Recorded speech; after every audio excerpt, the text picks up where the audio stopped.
Da piccolo ho sempre avuto il sogno di fare il musicista vivendo a Palermo.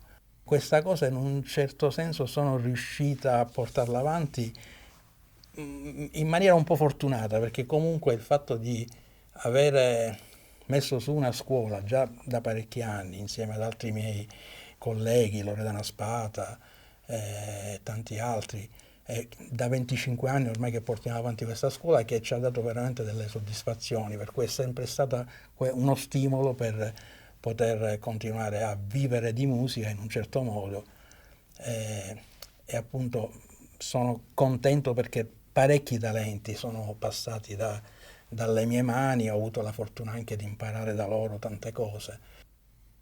Per quanto riguarda la mia propria attività personale, artistica, ho iniziato da percussionista e poi piano piano mi sono spostato alla batteria. Mi sono fatto sempre influenzare, i miei riferimenti sono sempre stati i musicisti con cui ho suonato. I miei primi incontri importanti sono stati negli anni '80 quando suonavo inizio a suonare con Paolo Frey, su Marco Tamburini, Maurizio Caldura.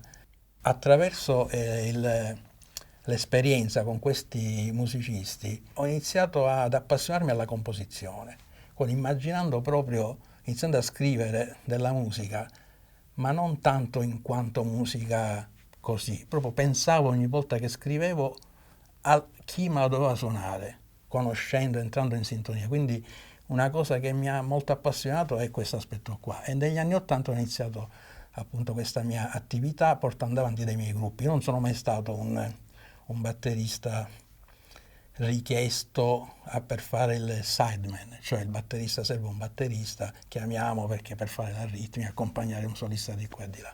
L'ho anche fatto ovviamente, però sostanzialmente ho sempre lavorato su una mia dimensione cercando un mio linguaggio personale. A un certo punto mi sono ritrovato ad essere il leader vero e proprio di diverse band che ho messo su a partire dagli anni '80 fino a qualche anno fa. Ho sempre portato avanti i miei progetti, quindi con le mie composizioni.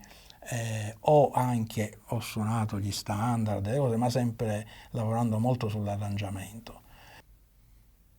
Comunque alla fine quello che ho imparato, soprattutto dai miei allievi dalla didattica e dal confronto con i giovani, è che la cosa importante è avere veramente passione. Cioè, secondo me oggi per essere dei buoni musicisti è necessario essere dei bravi dilettanti. Cosa voglio dire?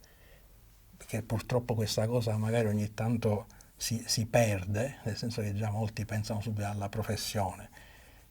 La vera musica rimarrà, secondo me, sempre quella che uno fa per passione, quindi il vero diletto nel fare musica. Poi se uno riesce a fare il professionista, quello ben venga, però non bisogna mai perdere di vista il fatto che appunto è importante essere sempre degli appassionati, amare veramente la musica. Questo spero che non si perda nel tempo, che è una cosa che è un sentimento che è purtroppo raro.